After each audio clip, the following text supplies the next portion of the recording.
Hello again and welcome to this short video tutorial about CADuceus, our lightweight computer-aided dispatch system from Streetwise.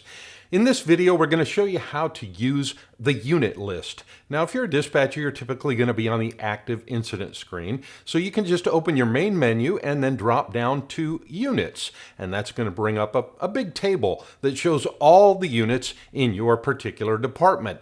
Now, at the top of the table, you've got column names. And as we've shown you before with all of our tables, you can modify or customize the way that table appears. For instance, you can drag and drop a column to rearrange them. You can right-click at the top of the column and choose Column Chooser, which will bring up a small box allowing you to select additional data fields that you would like to add to the table. You'll be able to see the current status of any of those devices, and if you need to change their status, let's say you needed to change the status for engine 85. Now that status is currently clear seen.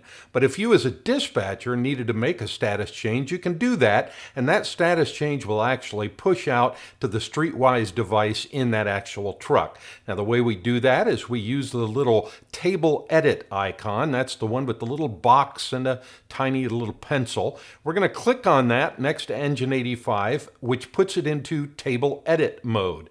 We'll come over here to the status and we'll simply change it. Let's select let's go ahead and select available.